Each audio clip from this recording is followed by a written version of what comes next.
Hola, hoy les quiero hablar acerca de los emplazamientos astrológicos, de las relaciones planetarias o aspectos astrológicos y todo lo que podemos ver en una carta natal desde la mirada de la neurociencia.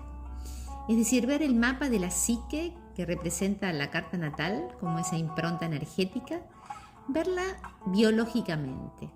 Desde la neurociencia podríamos ver esta configuración, por ejemplo, que tenemos hoy en el cielo, Marte en cuadratura a Plutón, y que muchos de nosotros la tenemos en nuestra propia carta natal. Y podríamos verla como una metáfora de la interacción de sistemas cerebrales que regulan la acción, el poder y la transformación. Marte, que rige la acción, el impulso y la asertividad, podría asociarse con el sistema nervioso simpático y las regiones cerebrales como la amígdala y la corteza prefrontal dorsolateral. Marte sería el acelerador del cerebro, el que nos impulsa a actuar, ¿verdad? La amígdala es fundamental por su parte para las respuestas de lucha o huida, fight and flight, que es una manifestación de la energía de Marte. Por otro lado, la corteza prefrontal es clave para la planificación, la toma de decisiones. Un Marte fuerte, un Marte activado, se manifestaría como un impulso decidido y con una gran motivación. Plutón, que representa la transformación profunda, el poder y la sombra, podría asociarse con las partes más profundas y primitivas del cerebro. La amígdala también juega un papel aquí, pero en este caso se enfocaría en las respuestas emocionales intensas, la memoria emocional y los traumas. Además, el sistema límbico en general, con su conexión a la regulación de las emociones y la memoria, sería el centro de la dinámica plutoniana. La sombra de la que habla la astrología y la psicología junguiana se relacionaría con los recuerdos emocionales, con los patrones de comportamiento subconscientes. La cuadratura en astrología bien sabemos que es un aspecto desafiante, una tensión creativa, una cierta fricción. Neurocientíficamente esto podría interpretarse como una lucha entre el impulso consciente de Marte, de la corteza prefrontal, y las fuerzas emocionales y subconscientes de Plutón, la amígdala y el sistema límbico. Entonces la persona siente una inmensa pulsión de poder o de control, pero esta choca con miedos profundos, traumas o la necesidad de transformar algo en su interior. Es como si el cerebro estuviera en una constante lucha interna. Esta fricción puede llevar al autosabotaje, a una rabia explosiva o a una necesidad compulsiva de control, que es bien la junta cuando no está bien regulada entre estos dos planetas, Marte y Plutón, ya que las vías neuronales del impulso y la emoción están en conflicto. Ahora bien, la transformación en este contexto no es solo un cambio de comportamiento, no. A nivel cerebral implica la neuroplasticidad, es decir, un cambio de conexiones neuronales. La tensión de esta cuadratura puede ser tan intensa que fuerza a nuestro cerebro a reestructurar sus conexiones neuronales. El individuo se ve obligado a confrontar sus patrones de comportamiento destructivos, como una compulsión obsesiva, que es la energía no integrada de Marte, y sus miedos profundos, que es la sombra de Plutón. Al hacerlo, se crean nuevas vías neuronales, fortaleciendo la corteza prefrontal, para que pueda modular mejor las respuestas impulsivas de la amígdala. Es un proceso incómodo, doloroso, pero necesario para la maduración neurológica y emocional. Es como si la astrología describiera un mapa de la psique, que la neurociencia puede corroborar a través del funcionamiento del cerebro. Es fantástico, ¿no? Ambas miradas se complementan para entender la complejidad del ser humano. Mientras la astrología ofrece un marco simbólico y arquetipal para entender la experiencia humana, la neurociencia nos da las herramientas para comprender los mecanismos biológicos que subyacen. Juntas ofrecen una visión más completa y profunda de cómo nos movemos, sentimos y evolucionamos.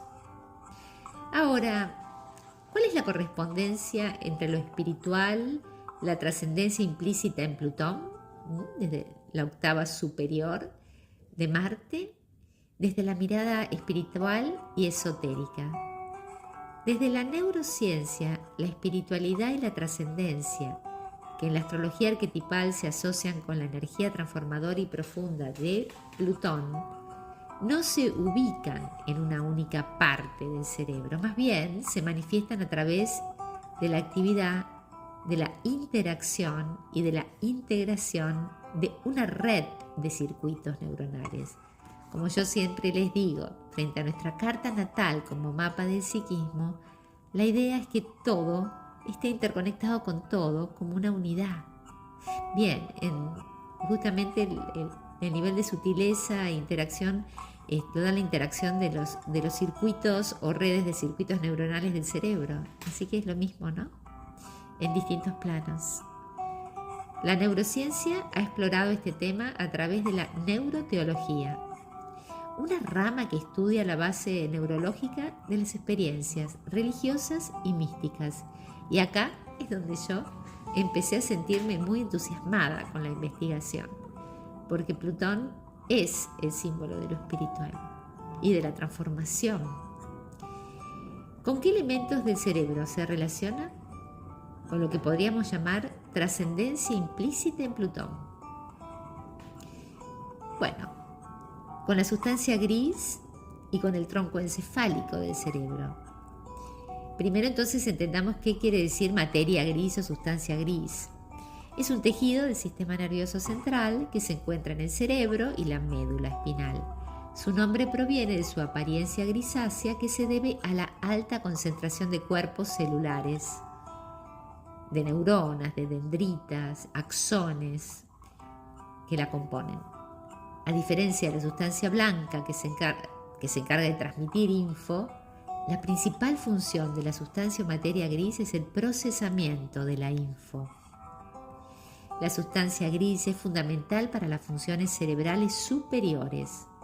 Algunas de sus funciones clave incluyen procesamiento sensorial y motor, integración y análisis, porque integra la información para realizar tareas más complejas como el lenguaje, la memoria, la toma de decisiones, el pensamiento. Emociones y aprendizaje, participa en la regulación de las emociones y los procesos de aprendizaje. Y la distribución de la sustancia gris varía entre el cerebro y la médula espinal. Allí se ubica, como les decía. En el cerebro está principalmente la corteza cerebral, que es la capa exterior del cerebro, responsable de las funciones cognitivas más complejas. También se halla en otras estructuras internas como el tálamo, el hipotálamo, los ganglios basales. También la materia gris está en la médula espinal. Se ubica en el centro, formando una estructura con forma de mariposa o de H, y está rodeada por sustancia blanca.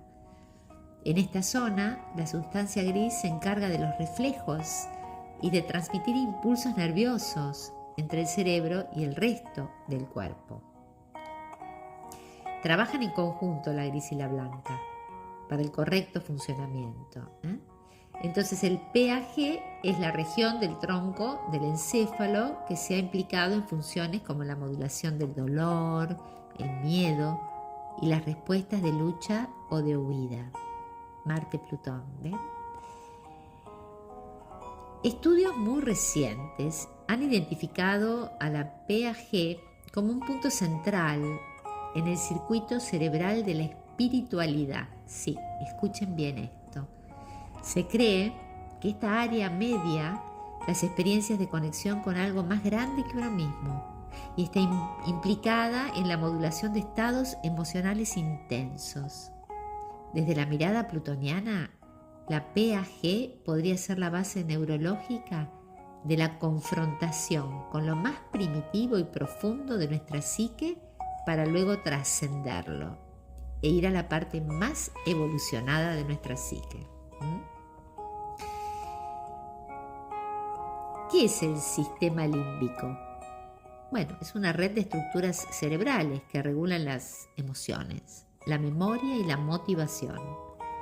La amígdala en particular es clave para el procesamiento del miedo, el trauma y las respuestas emocionales intensas. Las experiencias místicas de las que hablábamos y de trascendencia a menudo se describen como emocionalmente abrumadoras.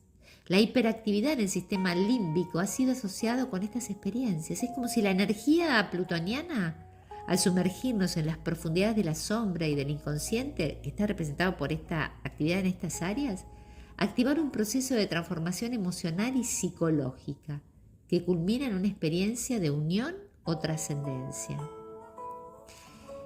Tengamos en cuenta lo que se conoce con el nombre de corteza prefrontal, que es la parte más moderna del cerebro, digamos, ¿no? Entre comillas. Es responsable del pensamiento racional, de la planificación, de la toma de decisiones y de la regulación de las emociones. Entonces, durante las experiencias de meditación profunda o estados místicos, la actividad de la corteza prefrontal, especialmente la asociada con el sentido del yo y la orientación espacial, disminuye. Esto podría explicar la sensación de disolución del ego o disolución del yo que muchas personas informan y experimentaron. Es como si el yo racional se apagara temporalmente para permitir una conexión más directa y profunda con el inconsciente colectivo o con un estado de conciencia superior, lo que resuena con la promesa plutoniana de muerte del ego para el renacimiento del alma, ¿no? Más que muerte, a mí me gusta llamar la transformación del ego para albergar al alma. Porque si muere el ego nos quedamos sin el vehículo que nos conecta con lo trascendente. Bien, de modo que desde una perspectiva neurocientífica, lo espiritual o trascendental no es un lugar único en el cerebro, sino que es el resultado de una red compleja de actividad cerebral, donde la sustancia gris podría ser el centro de la experiencia mística. El sistema límbico, el motor emocional que impulsa la transformación, y la corteza prefrontal, la parte que debe ceder su control para que la trascendencia ocurra. Es una hermosa analogía de lo que nos enseña la astrología, que para alcanzar la trascendencia de Plutón, primero debemos sumergirnos en la sombra y disolver los límites del ego Marte-Plutón. Un proceso que no solo es psicológico, sino que tiene un correlato en la actividad de nuestro propio cerebro. Y la neuroteología, también conocida como la teología neurobiológica, es precisamente quien se encarga de esto, de estudiar la correlación entre la experiencia religiosa o espiritual y el cerebro humano. Bueno, esta disciplina busca entender cómo las creencias y prácticas espirituales impactan en la función cerebral y cómo las estructuras neuronales y la bioquímica influyen en las experiencias subjetivas de lo trascendente. Digamos que hay fundamentos, se basa en la idea de que las experiencias espirituales no son solo un fenómeno cultural o psicológico, sino que tienen una base biológica. Usa tecnologías de neuroimagen como la resonancia magnética funcional o tomografías por emisión de positrones. Los estudios identificaron una mayor actividad en ciertas regiones del cerebro como el lóbulo temporal o el lóbulo frontal durante experiencias espirituales. El lóbulo temporal en particular se asocia con la sensación de presencia, el lóbulo temporal, y la percepción de un yo o de un ser superior. Acá nadie quiere demostrar la existencia de Dios, sino comprender cómo funciona el hardware biológico de los seres humanos, que hace posible la experiencia religiosa y espiritual. Sí, las críticas y los debates también están en la orden del día respecto de la neuroteología, porque es un campo muy moderno, muy nuevo, Y algunos críticos argumentan que reducir una experiencia tan compleja como la espiritualidad a la mera actividad cerebral es simplista y no considera el contexto cultural, social y personal. Sin embargo, sus defensores sostienen que proporciona una nueva perspectiva para entender la conexión entre la mente, el cerebro y las creencias más profundas del ser humano.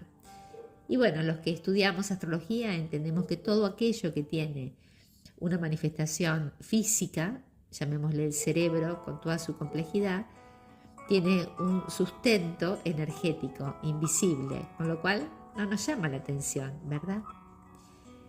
¿Cuándo surgió esta investigación? Si bien la idea de la conexión entre el cerebro y la espiritualidad ha existido de forma implícita durante siglos, la neuroteología como disciplina formal y con base científica es relativamente reciente. Se podría decir que el término y el campo de estudio comenzaron a tomar forma a finales del siglo XX. Y ustedes se acordarán de Aldous Huxley, quien escribió en el año 1962 La Isla. Bueno, el término fue acuñado por primera vez por Aldous Huxley en La Isla y después se usó en el ámbito científico y se le atribuye el nombre a James Ashbrook ya en la década de los 80. Y a partir de ahí este campo se ha desarrollado con infinitas investigaciones más sistemáticas y el uso de tecnologías avanzadas de neuroimagen.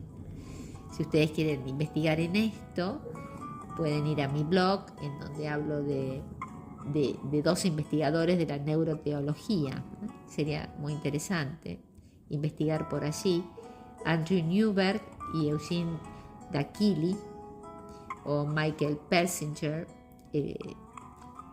Bueno, no me voy a expandir en eso, pero estaría bueno seguir investigando en esto, ¿no? Porque este campo sigue evolucionando y atrayendo el interés de neurocientíficos, psicólogos, teólogos y astrólogos, abriendo un espacio fascinante para el diálogo entre la ciencia y la espiritualidad, un tema que será protagonista por muchísimo tiempo, con Neptuno y Saturno ingresando en Aries en este